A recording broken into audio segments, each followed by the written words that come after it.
Well, the recent record warmth makes it really hard to realize that 2017 is right around the corner. And without a doubt, we felt a variety of weather since January. There's always change in the sky. Now, here are the top weather events for the News 5 area this year, chosen for impact or for how unique or noticeable they were. 2016, a year of changing skies and wind. The elements evolve to get our attention, sometimes violently, sometimes silently, and other times beautifully. Ice flowers. On November 22nd, we started the day with frost and a bonus. Bonnie Harper in Mount Vernon noticed something a little unusual with the frost. Clumps of ice that looked like cotton balls. From tall weeds in a field, moisture had slowly oozed out of their woody stems and froze.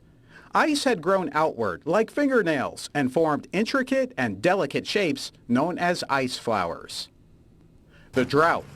It was a slow-motion, silent process. After late September, virtually no rain fell in the area for 7 weeks. Mobile tied a record stretch of 42 days with no measurable rain. The dry landscape transitioned from a nuisance to a threat, with some wildfires getting out of control. Since mid-November, many rounds of rain have diminished the drought.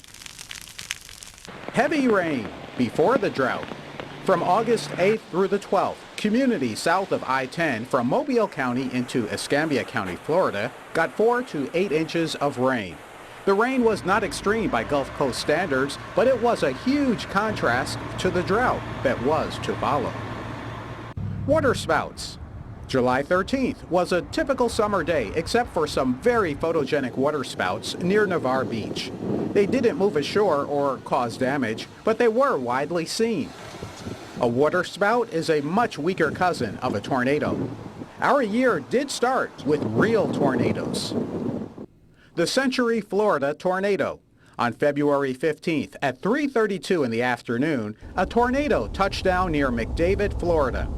It would stay on the ground for 17 miles, a total of 23 minutes, reaching EF3 strength in Century, Florida, and then moving toward Flomaton, Alabama. The roof went off and it knocked me to the floor. The highest wind was estimated at just over 150 miles per hour. A number of homes were damaged or destroyed, with 3 people being injured. The Pensacola, Florida tornado. 1 week after the tornado in McDavid and Century, another EF3 also struck Escambia County, Florida. This one hit the Ferry Pass community of Pensacola after dark at 8:10 in the evening.